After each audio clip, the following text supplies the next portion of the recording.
komando aja. Betul.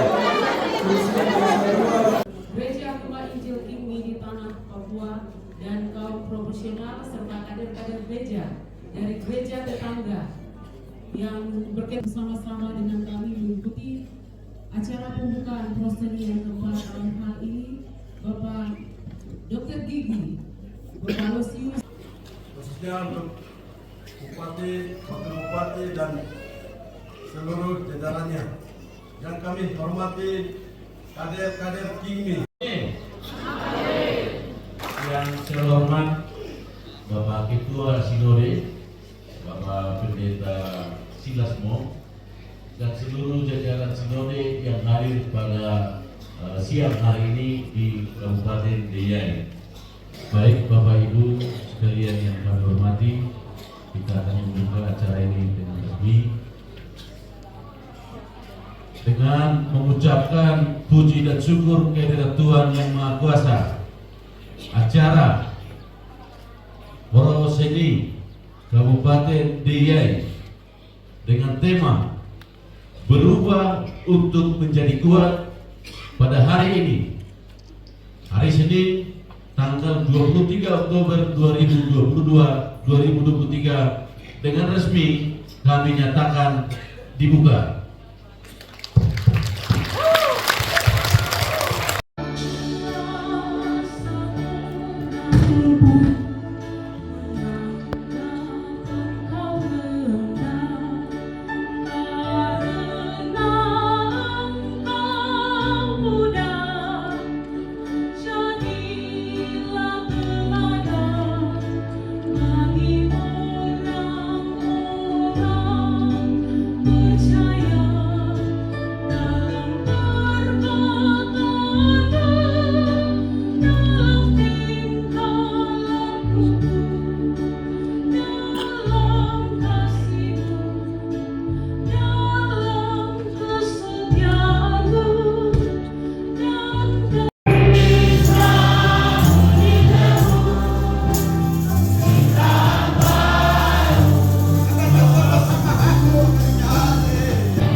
Saya mengucapkan syukur kepada Tuhan yang memberi kesempatan kepada saya hadir di tempat ini, karena itu adalah sebuah mujizat dan nanti saya akan menjelaskan.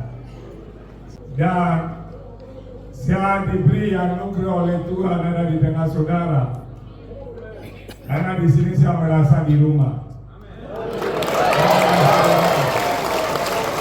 Baik Bapak Ibu yang dikasih dalam Tuhan, saya akan share firman Tuhan secara singkat sesuai dengan apa yang Roh Tuhan taruh di hati saya. Sejak saat saya diundang, sejak saya injak kaki di tanah Papua, khususnya di Timika, dan lebih lagi khusus ketika saya hadir pagi ini, dengan tema yang diberikan kepada saya, mempertahankan sehat rohani, sehat jasmani, serta mengembangkan bakat dan seni, menjunjung tinggi sportivitas di tengah perubahan untuk kemuliaan nama Tuhan. Bagi saya satu kerinduan untuk ke Papua, untuk bukan main bola tapi untuk beritakan firman. 8 tahun lalu saya berdoa, saya bilang Tuhan kapan saya diizinkan untuk melayani di tanah Papua. Saya lihat seringkali teman-teman yang bantuan pos mereka kembali ke Jakarta dari Papua. Sampai saya sudah lupa. Tetapi tiba-tiba melalui panitia saya dihubungi. Dan saya bisa hadir. Setelah 8 tahun, bukan kebetulan tapi karena rencana Tuhan. Oleh karena itu ada pesan penting yang mau saya sampaikan sesuai dengan yang Roh Kudus sampaikan kepada saya. Di sini judul yang kita terima sudah memberi kepada kita sebuah arah. Namun saya akan baca ayat Alkitab yang telah dibacakan untuk saya bahas hari ini. Itu adalah 3 Yohanes 1 ayat 2. Tetapi saya akan tambahkan ayat 3 supaya lebih utuh kita memahami apa yang saya mau sampaikan. Demikian firman Tuhan, 3 Yohanes 1 ayat 2 sampai 3. Saudaraku yang kekasih, aku berdoa semoga engkau baik-baik dan sehat-sehat saja dalam segala sesuatu, sama seperti jiwamu baik-baik saja. Sebab aku sangat bersuka cita ketika beberapa saudara datang dan memberi kesaksian tentang hidupmu dalam kebenaran, sebab memang engkau hidup dalam kebenaran. Bapak Ibu yang dikasih dalam Tuhan, hanya satu hal yang saya temukan melalui ayat yang disampaikan, melalui tema yang diberikan. Kenapa kita kumpul hari ini di tempat ini? Kenapa Tuhan bawa saya jauh dari Afrika untuk datang ke Indonesia? Kenapa di tempat ini secara khusus hari ini Tuhan izinkan saya beritakan firman Tuhan untuk pertama kali di tanah Papua? Maksud saya dalam event yang besar ini. Apakah sekedar untuk besok kita mulai kegiatan rohani, kegiatan olahraga, berlomba-lomba, mendapat yang namanya orang yang punya kemampuan, dan kemudian diarahkan kepada provinsi? Apakah sebatas itu? Tidak. Kenapa? Kita di sini bukan hanya untuk buat acara besar, bukan hanya untuk membuat acara megah, bukan hanya untuk bertemu satu dengan yang lain, tetapi hanya satu tujuan kita berkumpul di tempat ini. Itu adalah untuk memuliakan nama Tuhan. Dan itu yang tema katakan di akhir. Semua pun yang ada, sehat jasmani, rohani, dan seni, dikatakan untuk memuliakan nama Tuhan. Artinya memuliakan nama Tuhan adalah tujuan. Semua yang lain adalah sarana. Oleh karena itu, Bapak Ibu, ayat ini yang kedua berkata, saudara yang kekasih. Dikatakan kekasih, kenapa itu bicara kasih? Orang Kristen punya kasih. Dan lebih orang Papua, saya menemukan dari dulu sampai sekarang, kasihnya tidak ada duanya di negeri Indonesia ini. Sejak saya main bola sampai hari ini saya datang pelayanan. Di Jakarta, di STT saya seorang dosen. Di gereja saya seorang gembala. Setiap saya ketemu orang Papua, nilai yang saya temukan adalah kasih. Dan dimulai dengan berkata, saudaraku yang kekasih, aku berdoa. Artinya itu adalah suatu harapan, sesuatu yang penting, maka didoakan. Semoga engkau baik-baik dan sehat-sehat saja dalam segala sesuatu. Garis bawahi, segala sesuatu artinya dalam segala aspek kehidupan. Maka temanya benar, sehat rohani, sehat jasmani, dan juga ada yang namanya talenta atau yang disebut seni harus timbul. Tujuannya untuk apa? Semuanya hanya untuk memuliakan Tuhan. Saya percaya King Mi ini menjadi besar karena saya mendengar ternyata Injil masuk dari dia ini. Oleh karena itu dia ini adalah sumber. Maka itu yang Tuhan katakan kepada saya, maka saya utus kamu ke sana. Dan pesan ini harus disampaikan, dia dan semua bagian di Papua harus memuliakan nama Tuhan dan memuliakannya dengan segala sesuatu, melalui segala sesuatu. Maka dikatakan sehat-sehat saja dalam segala sesuatu, sama seperti jiwamu baik-baik saja. Kenapa diberi penekanan pada kata jiwamu baik-baik saja? Karena jiwa itu adalah sumber. Di sini kata jiwa dalam bahasa asli, bahasa Yunani, dan dalam kamus bahasa Indonesia artinya roh. Supaya rohmu baik-baik saja. Oleh karena itu ketika kita buat event ini bukan sekedar untuk nanti berlomba dapat piala. Karena piala ini hanya sekedar piala. Maka tidak boleh nanti ada keributan. Kenapa? Kita tetap saudara. Siapapun yang menang, kita semua adalah pemenang. Karena Kristus Yesus. Maka dikatakan jiwamu baik-baik saja. Kenapa jiwa itu adalah sumber? Kalau jiwanya bagus, kesehatannya atau jasmaninya akan bagus. Kalau rohnya bagus, talenta yang Tuhan percayakan akan maksimal bekerja. Tetapi kalau jiwa kita sakit, kalau roh kita sakit, semua yang lain akan mengalami masalah. Oleh karena itu untuk memuliakan Tuhan, ayat Alkitab berkata, kita harus sehat dalam segala sesuatu. Maka saya membawa satu ayat.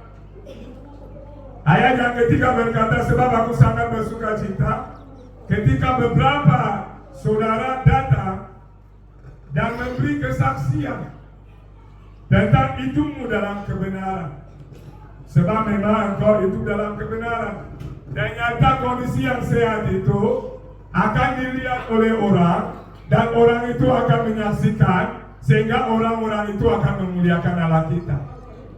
Tetapi orang akan menilai apa yang mereka lihat. Orang akan menilai apa yang mereka dengar.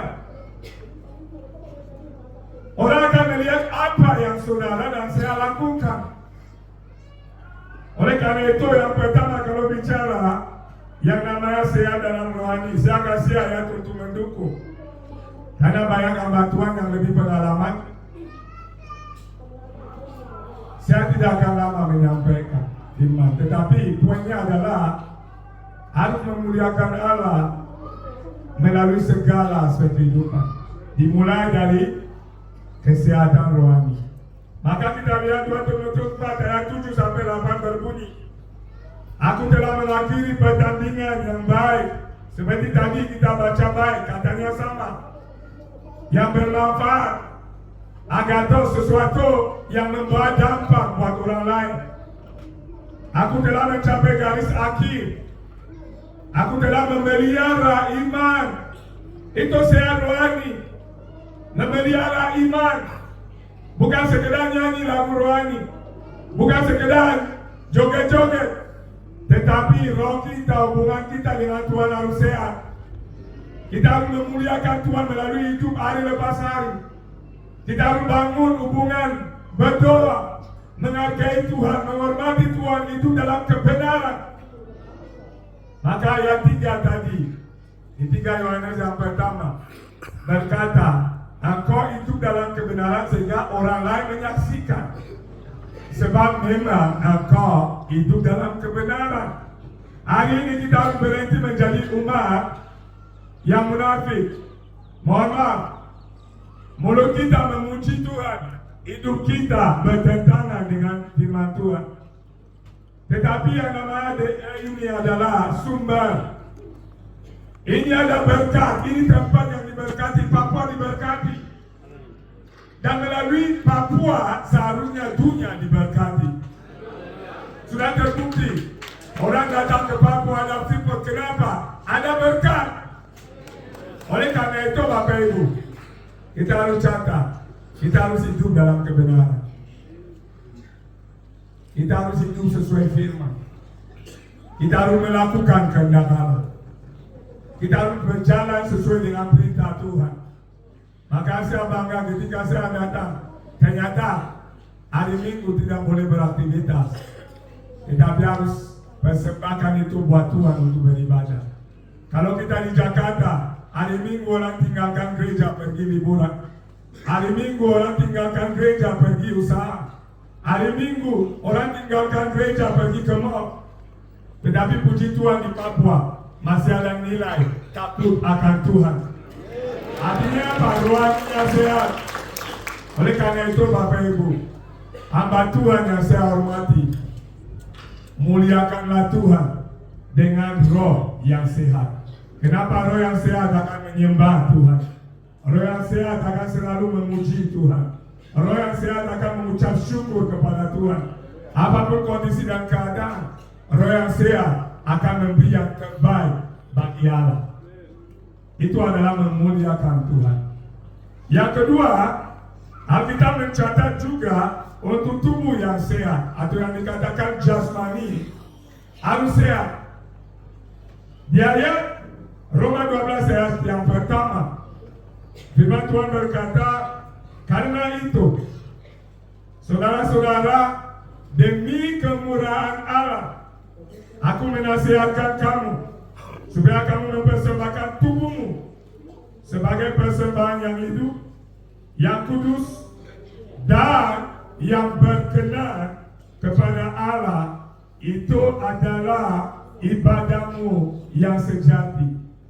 Untuk melakukan olahraga perlu tubuh yang sehat. Saya adalah mantan atlet profesional. Saya tahu, sangat tahu. Saya disiplin ketika saya aktif.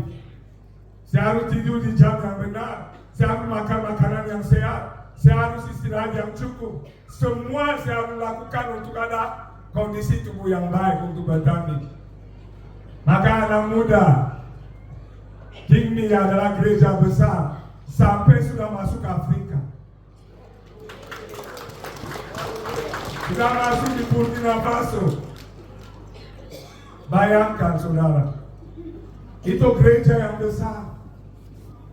Oleh karena itu pemuda-pemuda yang ada, jagalah tubuh yang sehat untuk memuliakan Tuhan.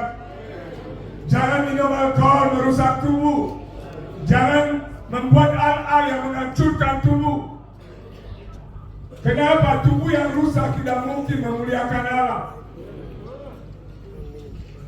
Tetapi persembahkan tubuh sebagai persembahan atau Alkitab catat sebagai ibadah yang sejati. Pelihara tubuh itu dengan baik. Kenapa? Melalui tubuh ini kita melayani Tuhan. Melalui tubuh ini kita akan berlomba-lomba. Melalui tubuh yang sama kita beritakan firman. Melalui tubuh yang sama kita bisa kerja di ladang. Melalui tubuh yang sama kita urus anak-anak kita. Melalui tubuh yang sama kita memberkati gereja Tuhan dengan pelayanan yang kita lakukan. Oleh karena itu sangat penting untuk menjaga kesehatan jasmani. Kenapa? Itu memuliakan nama Tuhan. Itu memuliakan nama Tuhan. Tadi disebut pemuda adalah masa depan gereja. Survei yang terbaru, banyak grup di Amerika menemukan anak muda sekarang lari dari gereja, lebih sibuk dengan dunia luar. Tetapi puji Tuhan, anak muda di tanah Papua melakukan kegiatan seperti ini untuk memuliakan Tuhan. Itu adalah suatu yang luar biasa. Oleh karena itu saya bersyukur diutus ini oleh Tuhan untuk menjadi bagian dari pesta yang besar ini. Sehingga sejarah akan mencatat ternyata orang Afrika masuk di tanah Papua khususnya di DIY. Untuk apa? Bukan main bola, tapi memberitakan kabar baik. Maka saya sampaikan ke ketua panitia, saya akan tulis buku. Saya punya 8 buku, tetapi saya akan tulis lagi buku tentang ini. Kenapa itu mujizat yang Tuhan tunjukkan, dan itu adalah tanda bagi saya dan juga pesan bagi kota ini. Banyak berkat di kota ini akan ditemukan di tahun-tahun yang akan datang. Banyak orang di wilayah ini akan menjadi berkat bagi wilayah lain. Banyak anak-anak di sinode ini akan semakin memberkati sinode yang lain. Kenapa? Sinode yang lain juga adalah saudara, kita satu iman. Tetapi hari ini bisa terjadi kalau rohani kita sehat. Itu bisa terjadi kalau jasmani kita jaga dan sehat. Maka melalui itu nama Tuhan akan terus dimuliakan. Saya yakin kemudian di tahun-tahun yang akan datang, orang yang lain akan mau datang ke Papua, bukan orang Papua yang mau ke tempat lain. Kenapa? Di Papua orang merasakan yang namanya kasih. Saudara, Bapak Ibu, kenapa saya katakan saya di rumah? Saya di Jakarta dan saya main bola di negeri ini 12 tahun. 12 tahun. Saya sudah keliling seluruh Indonesia. Hanya satu wilayah yang belum pernah, itu NTB. Semua yang lain sudah. Tetapi Bapak Ibu, kita perlu jujur bahwa setiap saya masuk, apalagi pas saya baru datang, karena kulit ini seringkali saya dihina. Bahkan di lapangan bola, karena kulit ini kadang-kadang saya dipanggil monyet.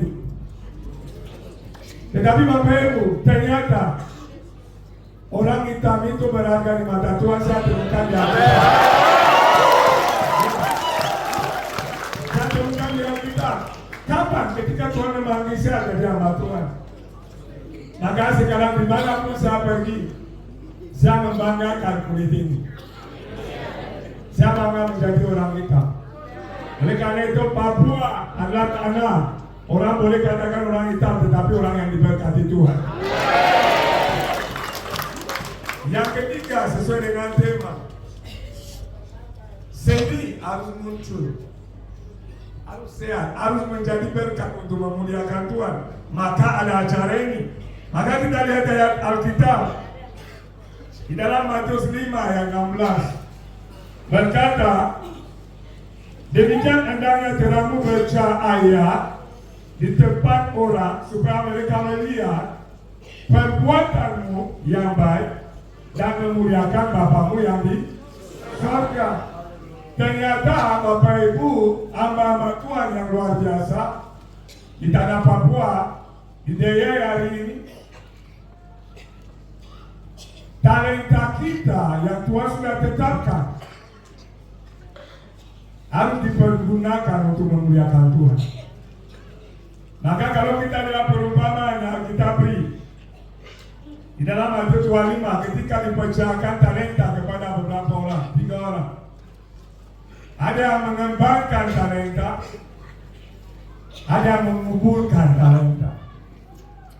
Ketika tuannya kembali, dia membuat perhitungan dengan hamba-hambanya dan dia memuji yang 5 yang melimpahkan jadi 10. Hai hambaku yang baik dan setia, masuklah dalam rumah Bapamu.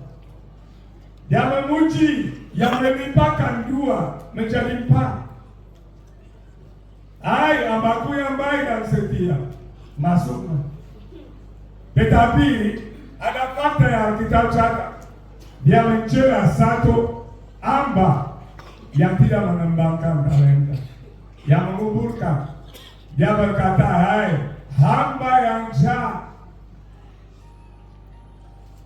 Dan dia beri talenta itu menyerahkan kepada yang punya 10 talenta. Ternyata kita yang tidak mengembangkan talenta untuk memuliakan Tuhan adalah berdosa di hadapan Tuhan. Oleh karena itu acara ini melalui seni harus untuk memuliakan Tuhan, bukan untuk beragam, bukan untuk berkelahi hanya demi piala. Tetapi melalui acara ini kita akan sukseskan untuk memuliakan nama Tuhan di seluruh wilayah Papua. Ini yang Tuhan mau dari kita. Puji Tuhan, saya dengar tadi laporan luar biasa, pemerintah terlibat begitu dalam mendukung. Bahkan bukan hanya mendukung, mensupport dana. Kenapa? Tuhan menempatkan pemimpin-pemimpin pemerintah yang daripada Tuhan untuk apa? Menopang yang namanya gereja. Untuk apa? Karena melalui gereja nama Tuhan akan terus dimuliakan dari waktu ke waktu. Oleh karena itu kita bersyukur kita punya pemerintah yang peduli. Maka Bapak Ibu yang dikasih dalam Tuhan, karena waktunya tidak banyak, saya akan tutup dengan kesaksian. Dan saya tahu kalau King Mi ini punya yang nama Injil 4 berganda. Bapak Ibu tahu saya tahu dari mana? Dari menguji tesis ketua panitia. Dengar tentang Injil 4 berganda dalam hidup saya. Tetapi ketika ada tesis, saya menguji, dia menjawab. Saya menguji, dia menjawab. Siapa ini? Dan dia mulai menjelaskan. Sejak waktu itu ini, walaupun saya bukan kini Bapak Ketua, saya pakai ini di gereja saya. Saya pakai Injil 4 berganda di gereja saya. Dan kalau kita korelasikan dengan tema, kita akan melihat bahwa yang namanya yang pertama dikatakan Yesus Juru Selamat berhubungan dengan roh. Kenapa kita diselamatkan? Roh kita yang diperbarui. Oleh karena itu roh saudara dan saya tidak boleh tidak sehat. Harus sehat untuk memuliakan Tuhan. Dikatakan lagi Yesus adalah pengudus. Artinya apa? Berhubungan lagi dengan roh. Saudara akan hidup dalam kekudusan. Maka ayat 3 katakan tadi, engkau hidup di dalam kebenaran. Kemudian jasmani berhubungan dengan apa? Saudara dikatakan Yesus adalah penyembuh. Dia adalah penyembuh sejati. Oleh karena itu, karena kita adalah milik Tuhan, seharusnya tubuh kita sehat selalu untuk memuliakan nama Tuhan. Dan yang terakhir dikatakan dia raja yang akan datang. Itu berhubungan dengan apa? Ayat yang saya katakan tadi. Dia datang itu kembali sebagai akhir. Dan dia datang, talenta yang dia percayakan, kita harus bertanggung jawabkan. Jangan mengumpul talenta. Masing-masing kita punya talenta. Gunakan talenta ini di tanah Papua untuk memberkati dunia, untuk memberkati kota, untuk memberkati keluarga-keluarga, untuk memberkati banyak orang. Kenapa? Melalui talenta ini Alkitab catat dunia akan melihat terang, dan melalui terang yang mereka lihat, mereka akan mulai memuliakan Tuhan. Ternyata tema ini bukan asal-asalan. Saya katakan tadi untuk tutup, saya dari Afrika, 23 saudara di akte keluarga yang resmi. Karena dulu di zaman bapak saya boleh. Puji Tuhan sekarang udah dihapus itu. Nggak boleh lagi. Ternyata pemerintah juga bertobat di sana. Sehingga saya bilang Bapak Ibu, saya orang yang kecil itu tidak pernah ada masa depan yang bahagia. Ribut setiap hari, tidak pernah ada hari tanpa ribut. Karena papa saya meninggal, saya 8 tahun usianya. Sehingga anak istri yang pertama mau mengusir kami keluar dari rumah. Kemudian satu kali mama saya keluar, saya mohon izin untuk bersaksi karena itu yang Tuhan taruh ke saya. Sejak saya dipanggil, setiap tempat yang kamu akan injak untuk pertama kali saksikan ini. Kemudian kakak saya keluar, saya pulang dari main, saat masuk kamar, Ternyata kakak-kakak saya ambil kaca yang ada di kamar, kemudian mereka tusuk mama saya di perut. Jadi saya masuk, mama saya punya usus itu ada di lantai. Saya anak 8 tahun. Dan saya pegang usus mama saya dengan 2 tangan. Sambil teriak, menangis. Minta tolong, tolong, tolong. Akhirnya orang datang, dilarikan ke rumah sakit, puji Tuhan mama saya tertolong. Kenapa saya cerita, saya orang yang di masa kecil dari 8 tahun. Sampai saya berjumpa dengan Tuhan. Atau Tuhan menjumpai saya. Saya anak kecil yang mau membunuh orang. Yang berdiri di mimbar dan menyampaikan firman hari ini adalah orang yang dari 8 tahun sampai umur 30 tahun. Setiap hari pikir bagaimana saya akan bunuh kakak-kakak saya. Bahkan saya pernah bayar orang untuk membunuh salah satu kakak saya.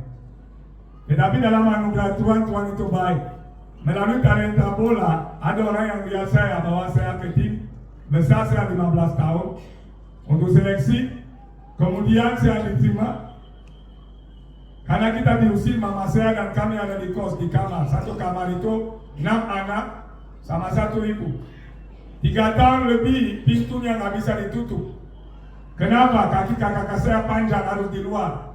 3 tahun lebih. Sehingga saya hati ini semakin panas, saya akan balas dendam ini. Tuhan izinkan melalui bola, saya dipilih tim nasional Kamerun. Saya keluar Piala Afrika ke Guinea.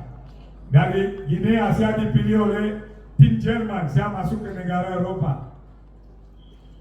Saya mulai jadi pemain profesional. Saya mulai melalui uang itu bangun rumah buat mama saya. Tetapi hati saya belum dipulihkan.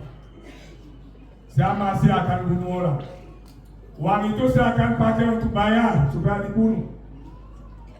Saya belum mengenal Tuhan. Itu yang disebut itu rohani yang sakit. Jasmaninya kelihatan sehat, tetapi rohaninya sangat sakit. Kemudian dari Prancis, saya ke Jerman, dari Jerman ke Prancis, kemudian dari Prancis singkat cerita ke Indonesia ini. Di Indonesia ini saya masuk sebuah gereja. Ada pendeta yang lihat saya karena tahu saya main di TV. Dia panggil saya, dia bilang, Nicholas, Tuhan mau pakai hidungmu jadi pendeta. Saya tidak mau tahu itu. Di Afrika saya susah. Sekarang udah punya uang. Kenapa? Bapak Ibu bisa cek. Kontrak saya setiap tahun minimal 800 juta di negeri ini. Saya main setiap minggu, hari Rabu dan Minggu, saya main di TV. Saya mulai terkenal, sampai hari ini ada nama saya di Wikipedia. Ada tanding-tanding saya di YouTube. Tetapi kasih karunia Tuhan menjumpai saya. Ternyata walaupun dikenal di TV, ternyata walaupun banyak orang kagum dengan bola saya, ternyata Tuhan tahu saya sakit sekali. Tidak sehat. Kemudian satu kali hamba Tuhan lain di gereja lain, lagi korban menunjuk saya dari mimbar, saya duduk di belakang. Kenapa? Tadi saya sudah bilang, dulu saya minder karena kulit. Saya duduk di belakang supaya nggak dibilang hitam-hitam. Supaya habis doa berkat saya langsung kabur. Tetapi Tuhan memakai hamba Tuhan ini, dia tunjuk saya, kamu siapkan diri, Tuhan mau pakai hidungmu. Saya sudah paling belakang, lihat lagi ke belakang. Dia berkata, kamu yang lihat ke belakang. Siapkan dirimu, Tuhan mau pakai. Dan saat itu, Bapak Ibu, di tubuh saya masuk seperti listrik. Tiba-tiba saya mulai menangis. Dan di Afrika, laki-laki tidak boleh menangis. Dari kecil kita dididik, laki-laki itu lambang kekuatan, gak boleh nangis. Tapi ternyata kalau roh Tuhan yang jamah, kita akan menangis. Saya menangis dari awal ibadah sampai selesai. Selesai ibadah itu, pendeta panggil saya, dia bilang sini. Dia tumpang tangan, Tuhan, mulai hari ini, rencanamu mulai buat anak ini. Bapak Ibu, Saya pulang ke rumah dengan istri saya. Baru masuk pintu, saya dengar suara seperti Bapak Ibu sedang dengan saya sekarang.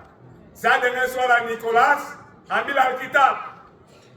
Saya nggak pernah baca Alkitab. Saya tidak pernah punya Alkitab. Saya lihat kiri kanan, suara ulang, ambil Alkitab. 3 kali ambil, ada tangan dorong saya. Ambil Alkitab isi saya. Dibuka begini. Ayat yang muncul, hidup bagiku adalah Kristus, mati adalah keuntungan. Filipi 1 ayat 21. Saya mulai baca, buka ini, saya buka, suara itu mengajari saya. Itu bukan cerita, itu realita. Saksi hidup masih ada. Setiap hari mulai begitu. Satu kali saya pindah tim. Dari Persita Tangerang saya pindah ke Persis Solo di Solo. Saya masuk gereja lain. Ada yang namanya Pentakosta. Di gereja itu mereka buat 40 hari puasa, 10 hari KKR. Pencurahan Roh Kudus. Saya masuk, pulang, suara itu bilang begini, Nicholas ikut puasa. Tetapi otak ini harus bikin. Main bola itu dibayar 800 juta untuk beli prestasi. Kalau saya tidak makan, tubuh saya ini loyo, saya dipecat, 800 juta hilang. Itu otak saya. Tetapi roh ini kuat ikut puasa. Dan saya bisa puasa Bapak Ibu. 40 hari hanya makan sehari sekali. Jam 6 sebelum latihan, makan besok pagi jam 6 lagi. Itu karena anugerah. Karena sekarang kalau terlambat makan, masa saya mulai goyang. Berarti dulu Tuhan yang tolong. Tetapi selesai 40 hari. Puasa hari pertama KKR. Doa pujian penyembahan. Orang kepenuhan Roh Kudus. Isi saya yang tidak baca Alkitab kepenuhan Roh Kudus. Saya tidak. Saya sakit hati dengan Tuhan. Tuhan yang bilang mau pakai hidup saya. Suara itu yang mengajari saya. Kenapa semua orang dipenuhi Roh Kudus, saya tidak? Kenapa isi saya yang tidak berdoa, tidak baca Alkitab dipenuhi, saya tidak? Saya bilang tidak mau lagi masuk gereja. Saya tidak mau lagi. Jadi apa-apa saya akan main bola terus dapat duit. Tetapi Tuhan baik, besok pagi di lapangan lagi lari. Suara itu kembali Nicholas, hari ini kembali ke gereja. Hari kedua saya kembali ke gereja. Ada seorang perempuan yang lagi khotbah. Dan dia tunjuk begini ke arah saya. Ada anak muda di tempat ini. Kecewa dengan Tuhan. Dinubuatkan banyak pendeta. Jangan kecewa dengan Tuhan. Tuhan punya waktu sendiri. Daud diurapi oleh Samuel. Tidak langsung jadi raja. Nantikan waktu Tuhan. Saya tahu itu saya bilang Tuhan ampuni saya mulai menangis. Saya akan tunggu waktu Tuhan. Hari ketiga tidak perlu suara itu bicara, hari ketiga saya ke gereja. Inilah kesaksian yang saya mau saksikan. Hari ketiga di dalam ibadah seperti tadi. Saya melihat Yesus masuk, duduk di depan saya di dalam gereja. Bukan tidur malam dan mimpi, bukan. Ibadah lagi berlangsung, duduk di depan saya lihat dengan mata terbuka. Dan dia berkata begini, Nicholas, mulai hari ini kamu akan mengenal saya dengan benar. Dan bawa jiwa bagi saya. Saya mulai bicara, Tuhan, saya akan ikut kemanapun Tuhan mau saya akan pergi. Bapak Ibu tahu, saya pulang ke rumah malam itu. Saya bisa berdoa, suara itu datang bilang ke bapak, ke ibu itu. Tadi malam dia di hotel sama laki-laki bertobat. Benar, dia jatuh pun. Saya aja kaget, mulai ketakutan. Kenapa begini? Tuhan mulai pakai hidup saya, doakan orang sakit sembuh. Saya masih pemain bola. Rekamannya masih ada di YouTube. Saya tanding begini kepenuhan Roh Kudus. Tetapi puncaknya adalah satu kali lagi berlutut berdoa, suara itu datang lagi, Nicholas berhenti main bola dan nangis saya. Bapak Ibu, kalau namanya berhenti, bukan lagi cuma puasa, tapi berarti uangnya putus. Itulah berhenti. Nicholas berhenti main bola dan layani saya 3 kali. Dan saya berdoa begini, saya bilang, Tuhan, kalau itu suara Tuhan, saya mau ikut. Selesai doa, saya panggil istri saya. Karena panggilannya saya sini. Hari ini saya akan ke kantor, saya akan buat surat pengunduran diri. Waktu itu saya di Persija Jakarta. Saya akan melayani Tuhan, suara itu bilang begitu. Istri saya yang bawa saya ke gereja bilang tidak bisa. Kamu harus tetap main bola. Banyak pendeta juga kerja sambil main. Saya bilang tidak. Suara itu bilang berhenti. Dan ikut Tuhan Bapak Ibu. Dia pertama saya ikut Tuhan. Istri saya menggugat saya cerai. Istri saya pergi membuat proses untuk menceraikan saya hanya karena saya mau ikut suara untuk melayani. Tapi puji Tuhan 1 tahun 4 bulan goncang begini. Akhirnya Tuhan membuat mujizat pulihkan istri saya. Dan dia katakan, kalau Tuhan mau kamu berhenti, ikut yang Tuhan mau. Itulah pertama saya masuk seminari. Dan Bapak Ibu dari detik itu tahun 2011, tahun 2012 sampai hari ini, Nicholas yang berdiri di depan ini, yang dulu main di TV, yang dulu punya kontrak besar, tinggalkan apapun untuk ikut Tuhan. Itu saya hanya melayani hari lepas hari. Kenapa? Karena Yesus lebih besar dari 800 juta. Oleh karena itu Bapak Ibu, pesan firman Tuhan, rohani kita harus sehat untuk memuliakan nama Tuhan. Jasmani kita harus sehat untuk memuliakan nama Tuhan. Dan talenta yang Tuhan percayakan harus berfungsi untuk memuliakan nama Tuhan. Saya percaya Bapak Ibu, dalam waktu ke depan, beberapa tahun ke depan, 5 tahun maksimal, saudara akan lihat perubahan besar di wilayah ini. Saudara akan melihat perubahan besar di wilayah Papua. Saudara akan melihat berkat yang Tuhan curahkan. Dan pemimpin-pemimpin akan lahir dari tempat ini untuk memberkati tempat yang lain. Tetapi untuk itu muliakan Tuhan melalui rohani yang sehat, muliakan Tuhan melalui jasmani yang sehat, muliakan Tuhan dengan talenta yang dia percayakan. Sehingga saya percaya, saya kemarin bilang kepada panitia, kalau lama-lama begini, saya bisa pindah ke Papua untuk tinggal. Kenapa? Di sini kita merasa di rumah. Demikian firman Tuhan secara singkat yang dapat saya sampaikan. Dalam keterbatasan saya mohon dimaafkan. Tetapi itu pesan yang Tuhan sampaikan kepada saya dari hari ke hari, khususnya beberapa hari lalu. Wilayah ini adalah tempat masuk Injil, artinya adalah tempat yang diberkati. Tempat ini adalah tempat di mana ada berkat, itu sumber. Tetapi untuk kita menikmati berkat ini, terlebih untuk kita menjadi berkat lebih lagi, kita perlu memuliakan Tuhan dengan segala keberadaan kita, tanpa terkecuali, tanpa batas, apapun jabatannya. Puji Tuhan, Pak Bupati memperhatikan gereja, sinode memperhatikan gereja kecil dan lain, harus begitu. Karena semua orang di dalam Kristus harus menjadi berkat. Karena kita sudah diberkati, bukan akan diberkati, kita sudah diberkati. Demikian firman Tuhan yang dapat saya sampaikan secara singkat. Mari kita berdoa untuk firman Tuhan. Bapak, terima kasih dalam keterbatasan hamba-Mu ini. Hamba telah menyampaikan isi hatimu. Biarlah Roh Kudus yang menyempurnakan. Bapak berdoa khusus buat wilayah di daerah ini dan wilayah Papua.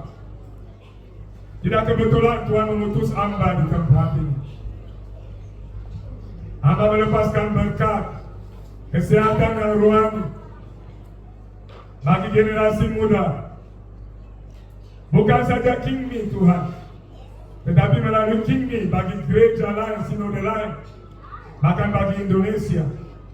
Tuhan memberkati pemerintah yang menopang gerejamu, semuanya dalam kondisi sehat, rohani, jasmani maupun talentanya berfungsi untuk mengembangkan daerah, untuk memuliakan nama Tuhan, dan untuk menjadi berkat bagi kota-kota dan bagi bangsa-bangsa.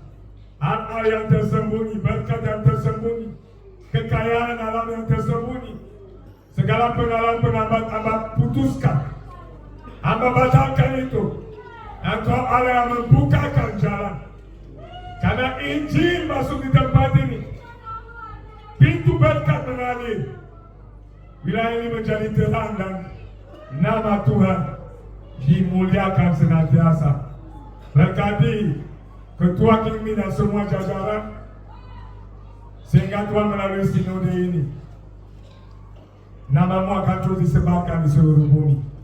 Terima kasih Bapak, terpujilah namamu di dalam nama di atas segala nama, nama Raja segala Raja, Yesus yang kami tinggikan sampai selama-lamanya. Kami sudah merenungkan firman-Mu dengan penuh ucapan syukur kepada Tuhan. Haleluya. Atas MTH, atas firman Tuhan yang telah disampaikan kepada kita semua.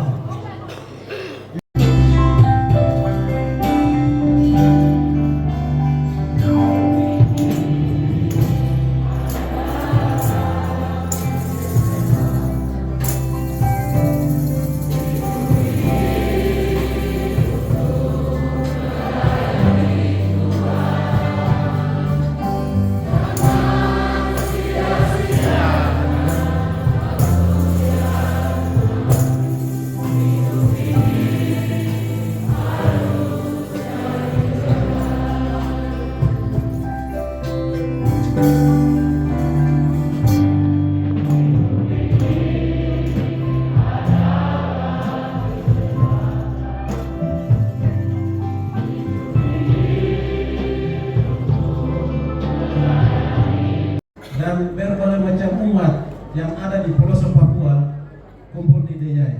Itu hanya karena Tuhan. Yang berikut, yang terhormat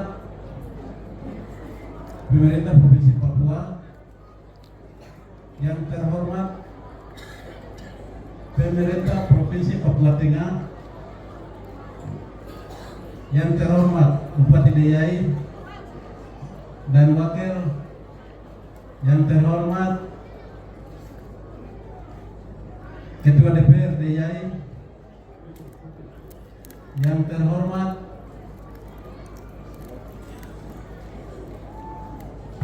anggota DPR dan DPR tuan rumah di 4 Korea.